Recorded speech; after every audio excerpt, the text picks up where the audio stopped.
A chance de ver um deslizamento alpino no momento de sua criação é interessante demais para se perder. Mas para os milhares que vivem sob a sombra da represa mais alta da Europa, inconscientes do espetáculo que se desenrola, já é tarde demais. Imediatamente pensei que a represa tinha desabado. Quando a morte está muito próxima, você acha que vai morrer. Investigadores descobrem um plano espantoso para controlar uma encosta instável e desvendam a verdade chocante. O desastre em Vaionte foi causado pelo homem. A coisa toda estava pronta para acontecer. Desastres não acontecem simplesmente. Eles são provocados por uma cadeia de eventos críticos. Veja as informações e a contagem regressiva dos segundos fatais para o desastre. Segundos fatais. Tsunami nas montanhas. Norte da Itália. O Vale do Vaionte. 9 de novembro de 1963. Funcionários da Agência Nacional de Energia Elétrica da Itália estão almoçando no alto da represa de Vaionte. Hoje, como fazem todos os dias, eles observam as encostas, admirando um espetáculo natural fantástico. Enquanto maciços de terra do Monte Toc deslizam na direção do reservatório. 2 horas da tarde. Habitantes locais também estão cientes do deslizamento gradativo. Gervásia Mazzucco, de 11 anos, mora em Casso, uma pequena aldeia do lado oposto do Monte Toc. As pessoas viram as fendas no Monte Toc e pude perceber que os adultos estavam assustados. Eu também fiquei preocupada. Uma semana antes, minha mãe me disse que sonhara estar sufocando na água.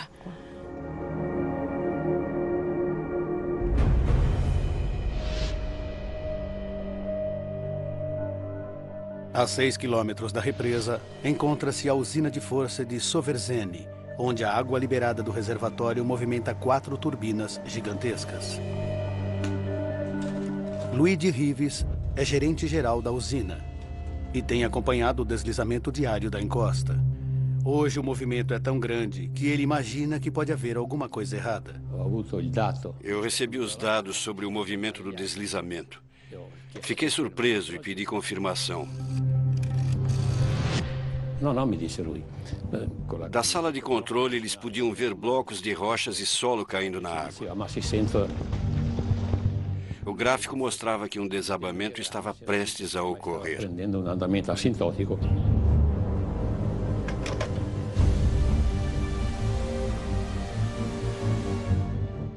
Antecipando o desabamento final no lago, os operadores da represa baixaram o nível da água para que quaisquer ondas consequentes fossem contidas pelo muro da represa. 3 horas da tarde. Ao longo das encostas do Monte Toc, autoridades da companhia elétrica insistem com os fazendeiros para que eles afastem seu gado dali. O padre local, Dom Carlo Honorini, sente a ansiedade dos aldeões. Nós sabíamos alguma coisa, mas eram rumores. Não sabíamos quanto do Monte Toc viria abaixo, ou mesmo se a represa desabaria.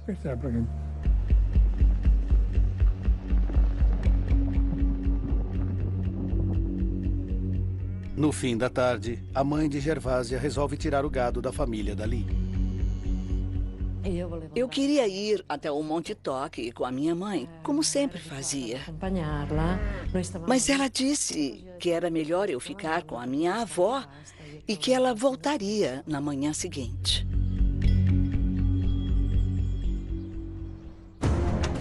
Cinco horas da tarde. Em Longarone, uma cidadezinha a apenas 2 quilômetros da base da represa, outra estudante, Micaela Coletti, está jantando com a família. Em Longarone, o ambiente andava meio diferente. Podiam-se ouvir ruídos estranhos. O pai de Micaela trabalha na represa e sua mãe estava assustada com uma coisa que ele tinha dito. Ouvi minha mãe dizendo: é melhor mandar as crianças para longe.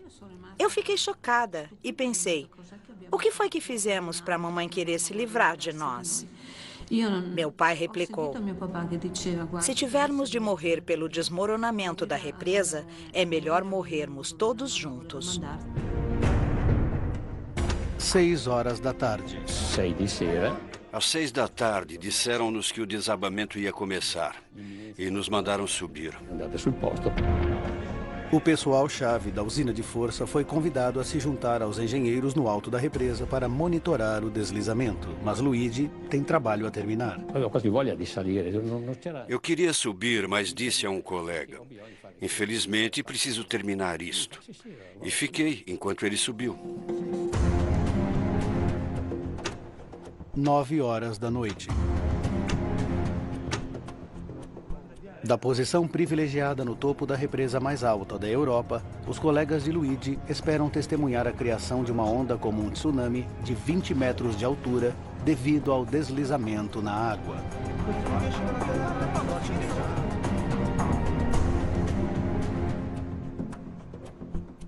Lá embaixo, no vale, os rumores sobre a represa ficaram esquecidos. Os bares de Longarone estavam cheios com fãs de futebol assistindo ao jogo da Copa Europeia entre Real Madrid e Glasgow Rangers.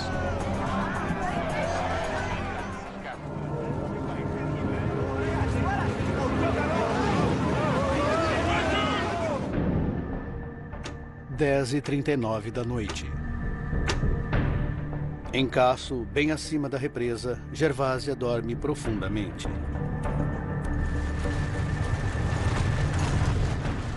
A casa é então tomada por um barulho terrível. Não foi como ouvir o barulho do outro lado da montanha. Era como estar dentro dele. Foi algo imenso. Minha avó disse: é o fim do mundo.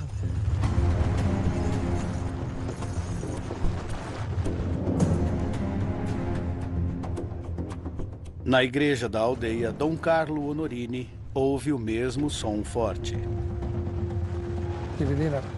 Eu podia ver um holofote iluminando toda a área da toque.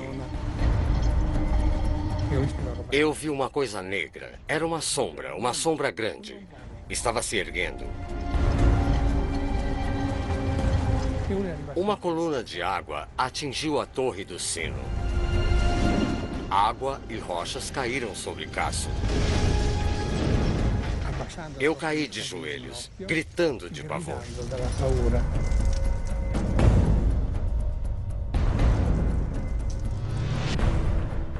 Temendo que a casa pudesse ser destruída, o irmão de Gervásia tenta salvar a família. Ele me agarrou pelos ombros e me empurrou pela escada para a porta dos fundos, me jogando para fora. Casso fica a mais de 250 metros acima do reservatório, mas está alagado. Eu corria como louca, porque estava muito assustada. Meu instinto dizia para subir. Mas eu achava que ia morrer.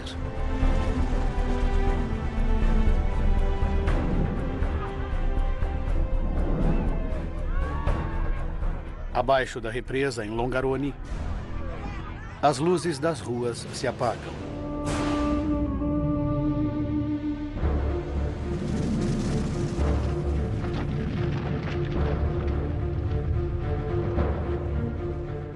Micaela Coletti está deitada. Eu fingia estar dormindo, esperando por um beijo de minha mãe. Minha avó entrou no quarto e disse: vou fechar as venezianas, pois uma tempestade se aproxima.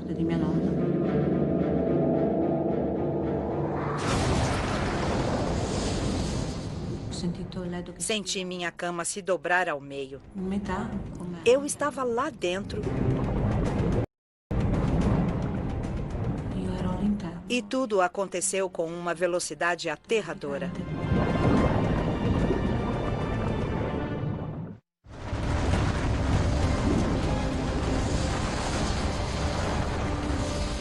Um muro de água de 70 metros de altura varre Longarone, inundando o vale, derrubando construções e matando centenas.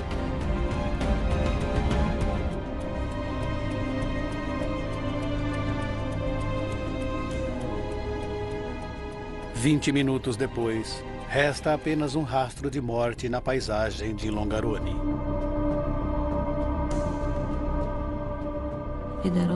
Eu estava coberta pelos destroços e senti que precisava fazer um esforço para tocar o meu rosto. Não me lembro de muita coisa depois disso.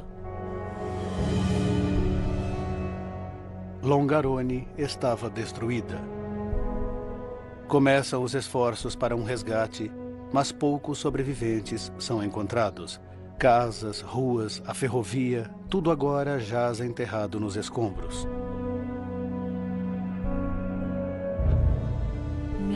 Fui encontrada após as 2:30 da manhã. Me encontraram completamente enterrada, com apenas um pé e uma das mãos aparecendo.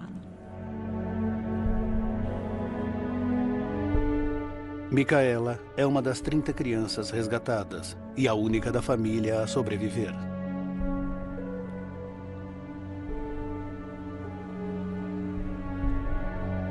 O total de vidas perdidas naquela noite é acima de 2.000, incluindo 60 funcionários da companhia elétrica. Eles subiram quando aconteceu, mas não eram kamikazes. Eles foram e não voltaram. Morreram em Vaillant.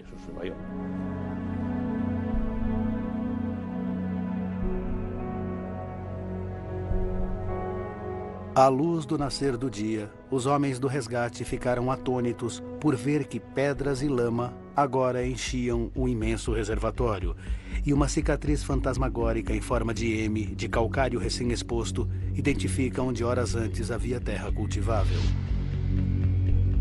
50 anos depois, a cicatriz do deslizamento continua visível, e é um foco para geólogos que lutam para descobrir os mecanismos que trouxeram a destruição em tamanha proporção. Estamos em cima do deslizamento. E esta é a superfície da falha. Podemos também ver o outro lado do deslizamento, que é uma grande fenda. Daqui até lá são 1,8 km. A professora Mônica Ghirotti chefia a mais recente equipe de pesquisa.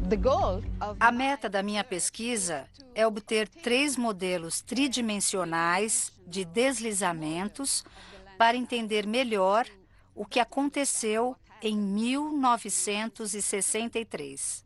Ainda hoje estou surpresa. A geologia lançara uma luz no mecanismo do deslizamento, mas uma coisa já é bem clara.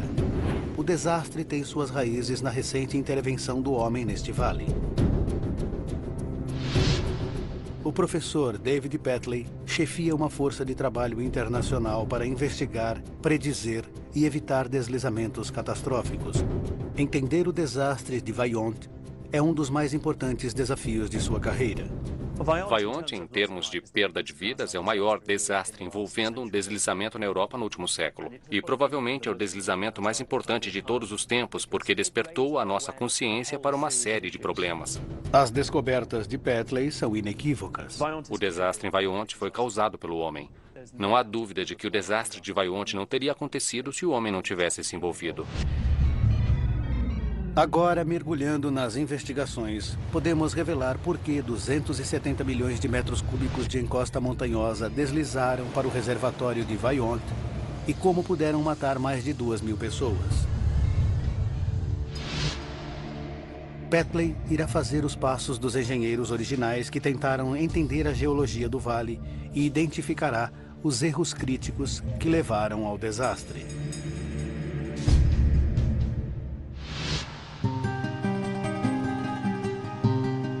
Em 1956, começaram as escavações da represa de Vaillant.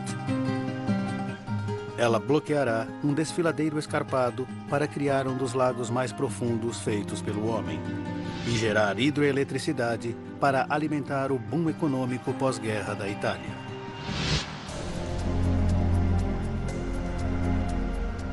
O engenheiro-chefe é Carlo Semenza, renomado construtor de represas.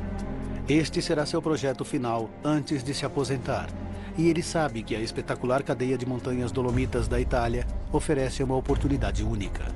As Dolomitas fazem parte dos Alpes e consistem basicamente de maciços de calcário que foram empurrados de seus picos elevados.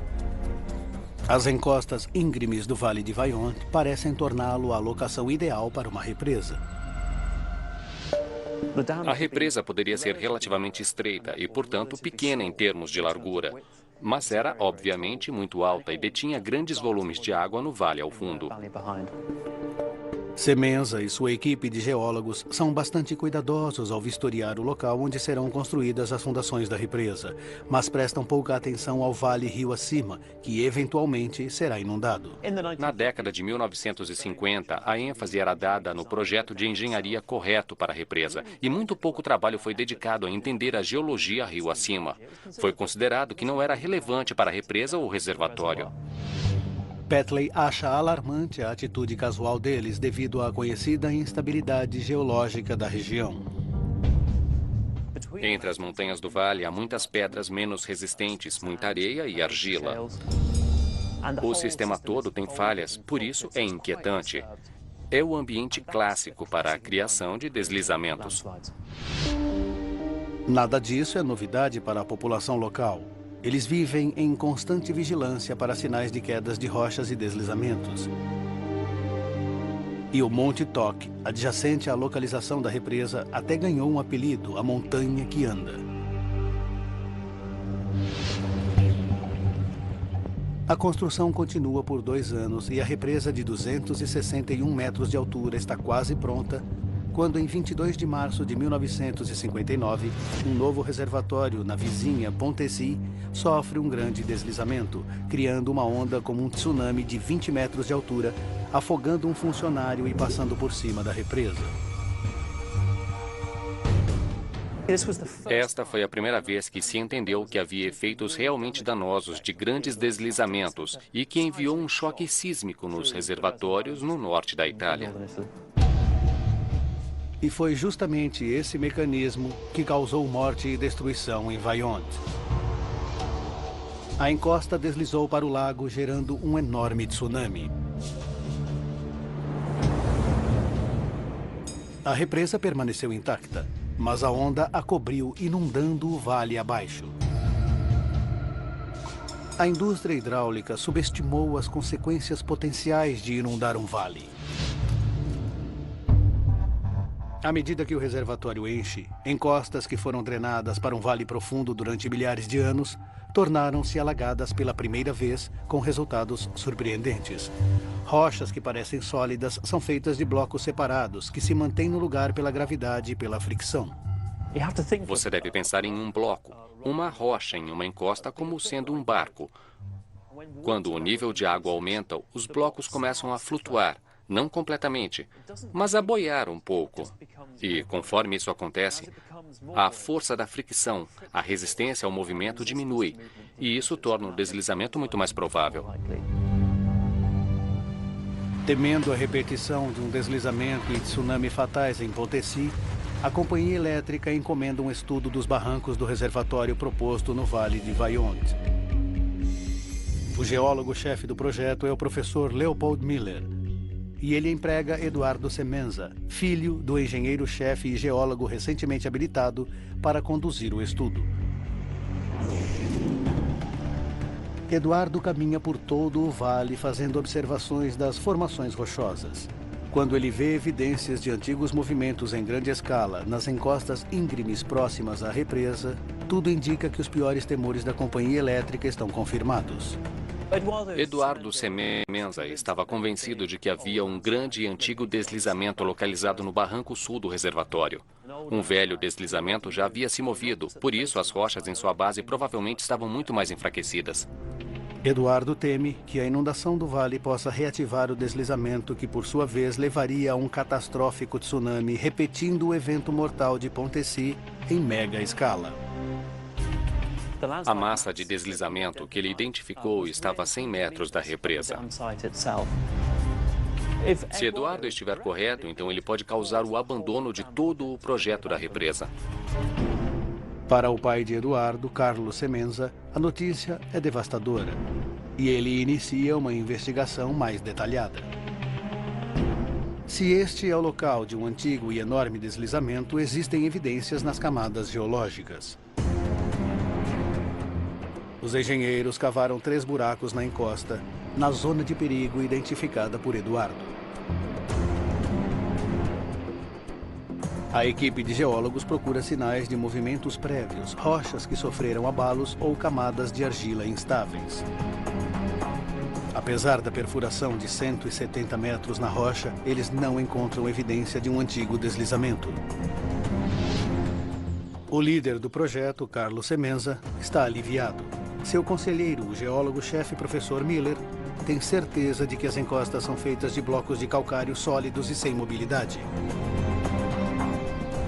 Os projetistas da represa chegam à conclusão de que, embora houvesse potencial para pequenos deslizamentos nos barrancos do reservatório, não havia perigo real para grandes fendas. Em fevereiro de 1960, com a ameaça de um deslizamento destrutivo descartada, Semenza dá o sinal verde para a próxima fase do projeto.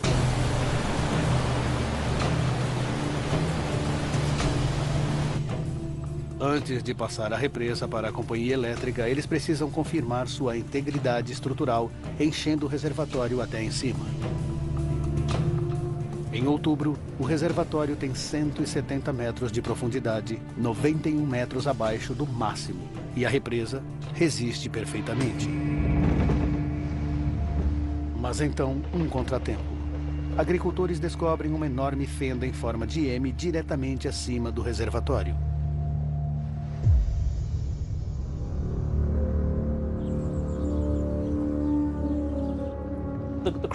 A fenda que se abriu é bem grande, com cerca de 1.700 metros de comprimento. Está se alargando cerca de 3 centímetros por dia. Deve ter sido uma surpresa terrível para a equipe. 4 de novembro de 1960. Os temores da companhia elétrica são concretizados apenas 2 dias mais tarde, quando um naco de encosta do tamanho de 6 campos de futebol desaba sobre o reservatório de Vaillant, criando uma enorme onda.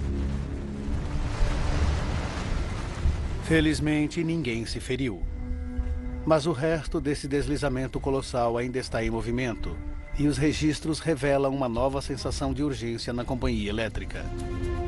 Da análise anterior de Eduardo das camadas geológicas, eles creem que o restante do solo instável provavelmente penetre até 250 metros na encosta, criando um volume equivalente a 90 quarteirões com arranha-céus de 30 andares.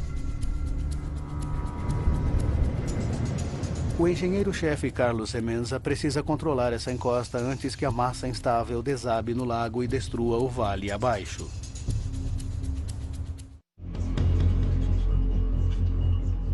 A equipe de engenharia de Semenza não consegue imaginar uma forma de deter o deslizamento. Seu tamanho torna impraticável prendê-lo à encosta com estacas de concreto.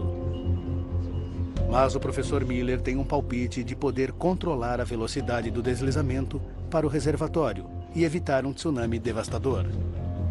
Ele acredita que se o aumento do nível de água ativa o deslizamento, diminuir esse nível teria o efeito contrário. Carlos Semenza imediatamente põe então em prática a ideia de Miller e abre as comportas para reduzir a profundidade da água. A teoria de Miller simplesmente diz que diminuir o nível do reservatório fará a água drenar das encostas, aumentando a fricção e ancorando os blocos de calcário à encosta.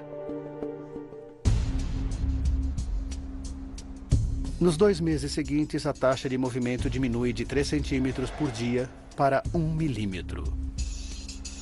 A grande massa de encosta foi diminuindo e acabou parando.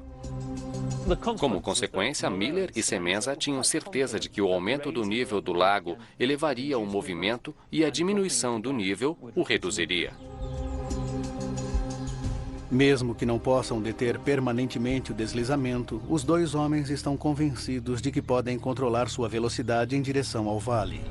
Semenza e Miller propõem atenuar a queda da gigantesca massa de rochas no lago, usando a profundidade da água no reservatório como o acelerador e o freio de um carro, deixando a represa livre para começar a geração de energia. É um plano simples, mas Petley está horrorizado. O conhecimento deles sobre geologia e os mecanismos de movimento dessa grande massa era realmente muito fraco. Mas, apesar da falta de conhecimento, eles embarcaram nesse plano ousado para tentar o movimento do deslizamento através do aumento e diminuição do nível do lago. A equipe de geólogos de Miller tem certeza de que poderá soltar a grande massa gradualmente, sem causar um perigoso tsunami. Mas Carlos Semenza é mais cauteloso. Ele insiste em expandir o plano, visando a pior das hipóteses, onde o deslizamento total cairia no lago em um evento catastrófico e um tsunami seria criado. Semenza encomenda então um estudo para descobrir a profundidade máxima segura do reservatório, um nível de água deixando exposto um muro suficiente para conter o maior tsunami possível. Semenza estava tentando assegurar que o tsunami não engolfaria a represa. Estamos em 1961 e não há computadores para uma simulação de tsunami. A equipe de Carlo constrói então uma maquete da represa e executa uma série de simulações físicas. O objetivo era ver quão grande a onda poderia ser. O experimento inicial sugere um tsunami com altura de 20 metros. Então, Semenza fixa uma profundidade máxima do reservatório com 25 metros de concreto exposto protegendo o vale abaixo. Finalmente, ele acredita ter todos os pontos cobertos. Carlos Semenza ainda precisa aprimorar seus cálculos, mas antes que possa fazê-lo, ele morre de hemorragia cerebral. Sem a liderança de seu engenheiro-chefe visionário, o projeto entra em crise e a companhia elétrica reúne uma nova equipe para executar o plano e salvar o legado de Semenza. –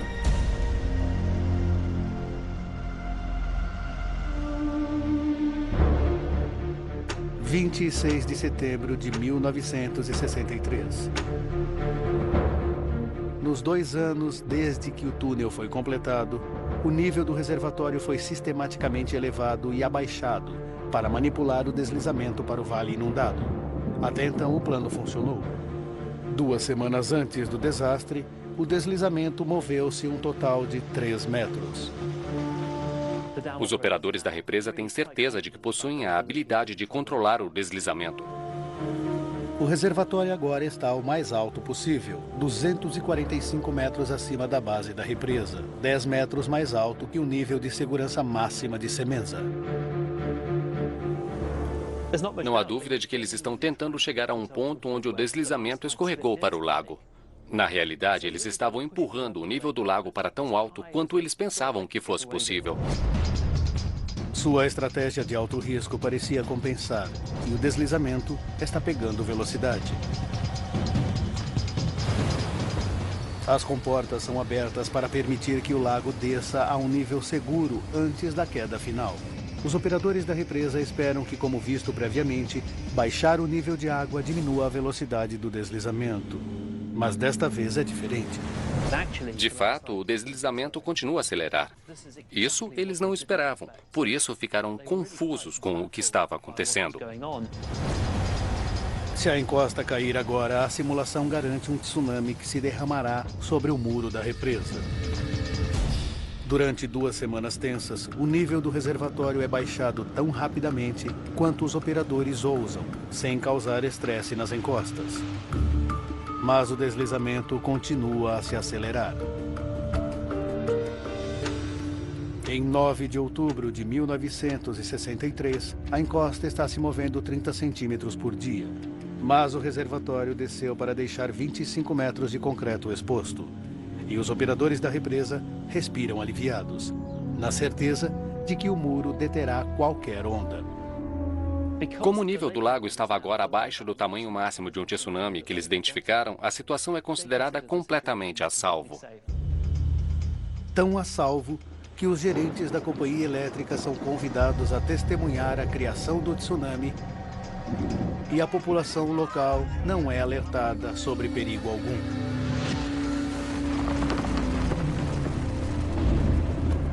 Mas, em vez do tsunami previsto de 20 metros, a onda levantou-se 200 metros acima da represa.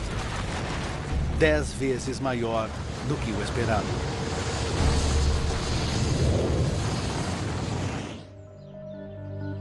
Agora, nossos investigadores revelam por que o plano de controlar o deslizamento através do ajuste do nível do reservatório foi um enorme erro de julgamento. Desde o início do movimento desse deslizamento, o comportamento de seu modelo estava errado. A investigação geológica falhou em identificar que no interior do calcário havia finas camadas de argila que, fofas, produziram uma zona de fraqueza. Os buracos abertos pela equipe de geologia para procurar evidências de uma superfície fraca não foram fundos o bastante para encontrar argila. Vocês estão procurando uma camada de argila que poderia estar 250 metros abaixo da superfície, talvez com apenas 1 centímetro de espessura, mas é exatamente isso que determina se esse deslizamento pode mover-se ou não. As extraordinárias propriedades dessa camada de argila fizeram com que todo o lado da montanha se soltasse de uma vez, a uma velocidade incrível. O estudo de Mônica Ghirotti sobre o Monte Toque revelou os depósitos de argila que a equipe de Miller não viu. Esta é a argila sobre a qual o deslizamento de 1963 se moveu. É uma camada contínua. Quando houve uma falha, a massa se moveu. Mas a investigação de Ghirotti se concentra em outra coincidência desta fina camada de argila. Essa argila é material impermeável que não permite que a água passe. Uma camada à prova d'água sugere um mecanismo inteiramente novo, jamais considerado por Miller. A água da chuva do alto do Monte Toque poderia correr pela rocha abaixo da argila e ficar presa. O aumento da pressão sobre a argila vindo de baixo poderia desestabilizar a superfície do deslizamento, mas seria preciso um enorme volume de água retirada para deslocar essa massa. Decisivamente, a equipe de Ghirotti reuniu evidências de que a água da chuva da parte superior do Monte Toque acumulou-se no calcário isolado abaixo do deslizamento. Depois de fortes chuvas, um grande volume de água ficou retido sob a argila. E sem ter para onde correr, a pressão aumentou e o deslizamento recebeu um impulso extra. Está claro para Ghirotti que, ao tentar controlar o deslizamento simplesmente mudando o nível de água do reservatório, eles deixaram de lado um elemento crucial. Não foi um bom plano, porque Miller não considerou a existência de argila no interior da encosta. Assim, ele controlou apenas os níveis do lago, mas não o índice pluviométrico. Foi um projeto sem esperança.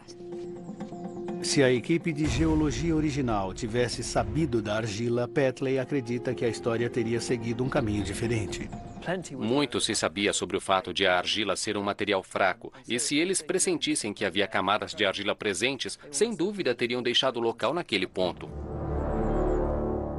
Quando Petley volta aos arquivos, percebe o quão perto Miller chegou de identificar a camada de argila. Em 1961, Miller instalou 4 medidores de pressão de água chamados piezômetros para monitorar o nível de água na rocha. Ele queria ter certeza de que a encosta de calcário estava se comportando da forma como sua teoria tinha previsto. 3 desses instrumentos confirmaram a expectativa de Miller, que o nível de água na rocha seguia o nível do reservatório. Mas, oculta nos dados do quarto piezômetro, Petley descobre evidências devastadoras de uma camada de argila. O nível da água no buraco no solo não correspondia em nada ao nível da água no lago. O piezômetro apresentou uma leitura alta da água, independentemente do nível de água no reservatório.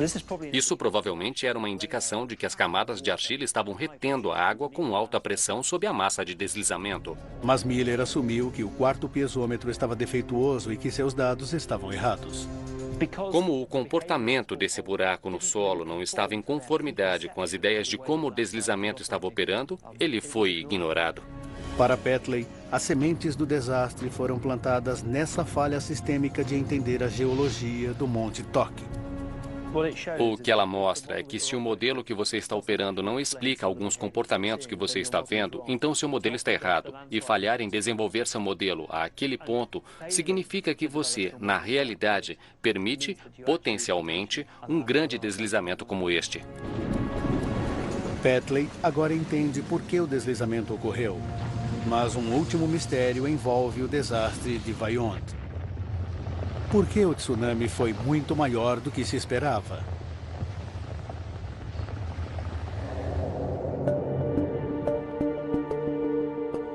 O professor Petley volta a sua atenção para os experimentos de simulação de tsunami de Semenza. O modelo que construíram sugeria que o tsunami seria relativamente pequeno, com 20 metros ou menos. O deslizamento real, porém, gerou uma onda de deslocamento que foi maior que 200 metros acima da altura da represa. O modelo de escala meticulosa deveria ter dado uma indicação acurada do tamanho do tsunami, ligado a um fator crítico. O resultado do modelo depende da velocidade na qual o deslizamento se move. Os experimentos testaram o efeito de deslizamentos através de um período de tempo, de vagaroso até o mais rápido que poderiam esperar que o deslizamento se movesse.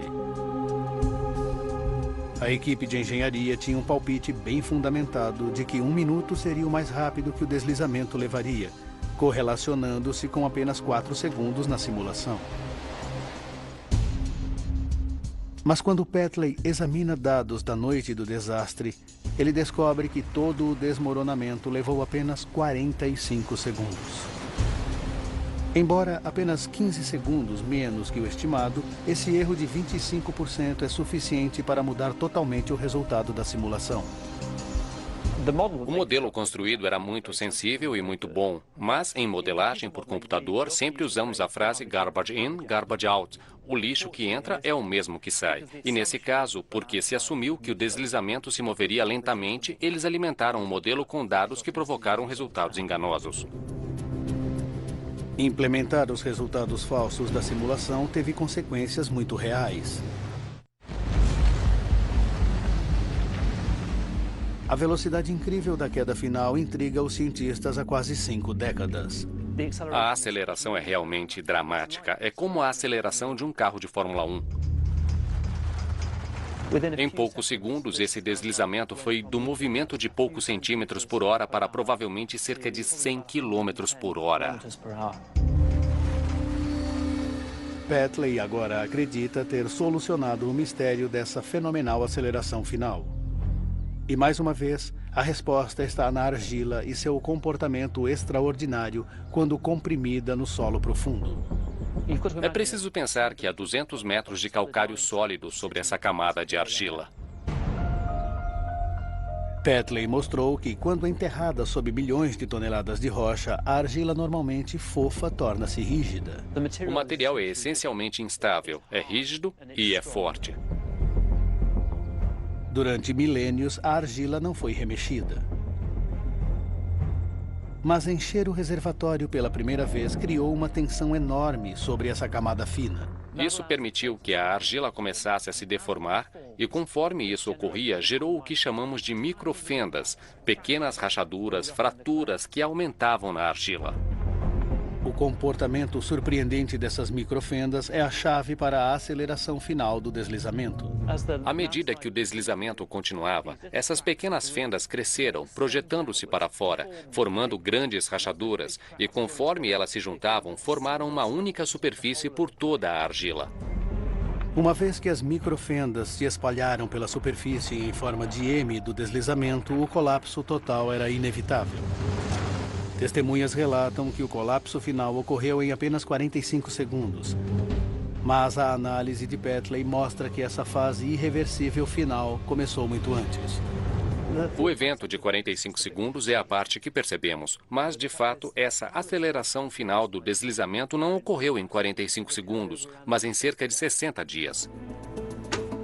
10 de agosto de 1963, 60 dias antes do colapso final. A água estava em seu nível máximo até aquela data, apenas 25 metros abaixo do topo da represa. Até esse ponto, a ascensão e queda do lago vinham causando a propagação de microfendas. Mas agora, as fendas penetraram tanto na argila que uma reação em cadeia teve início e as fendas se espalharam por si só. Elas agora controlam o movimento do deslizamento. E nesse ponto, os operadores não tinham controle do comportamento do deslizamento, embora pensassem o contrário. Uma por uma, as poucas pequenas áreas de argila sem fendas vão rachando cada vez mais depressa e o deslizamento se acelera. É uma clássica falha estrondosa. A coisa toda estava preparada para acontecer.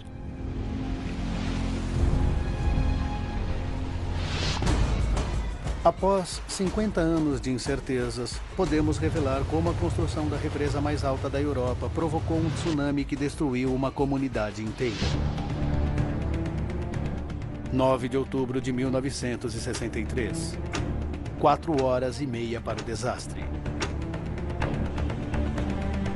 Operadores da represa se preparavam para o deslizamento como um evento gigantesco e reduziram o nível do reservatório para deixar expostos 25 metros de concreto.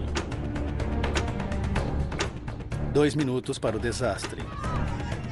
Acreditando que o tsunami de 20 metros que a companhia elétrica está esperando seja detido pelo muro da represa, a população local não é alertada para o iminente deslizamento. E funcionários da companhia elétrica observam o espetáculo de uma posição privilegiada, do topo da represa. 1 minuto para o desastre. Sem o conhecimento dos operadores da represa, 10 metros abaixo da superfície da montanha, uma grande camada de argila vem rachando incontrolavelmente há 2 meses. E agora, apenas um pequeno trecho está intacto. 45 segundos para o desastre. A argila se rompe e um deslizamento do tamanho de 90 quarteirões urbanos avança perigosamente em direção ao reservatório. Com aceleração tão rápida quanto um carro de Fórmula 1, o impacto cria um tsunami com mais de 200 metros de altura.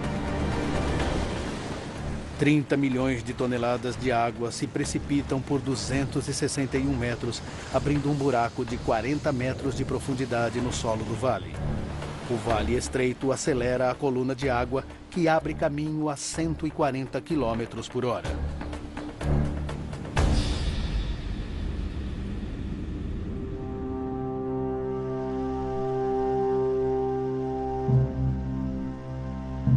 Longarone é destruída em menos de 2 minutos. Eu olhei para fora do helicóptero e vi o lugar atingido pela onda. O vale inteiro desapareceu. O vale sumiu. Vaillantes demonstra a estupidez do homem e seu fracasso em entender os sistemas naturais. Seu modelo de como lidar com esse deslizamento foi completamente errado e, de fato, levou à catástrofe que finalmente ocorreu. Em 1971, 2 pessoas foram condenadas por múltiplos homicídios culposos, incluindo o engenheiro-chefe que substituiu Carlos Semenza. Ele foi condenado a 2 anos de cadeia. A companhia elétrica teve de pagar indenizações às vítimas. A represa de Vaillant, a famosa obra-prima da engenharia italiana, nunca mais gerou energia e permanece como uma relíquia na paisagem.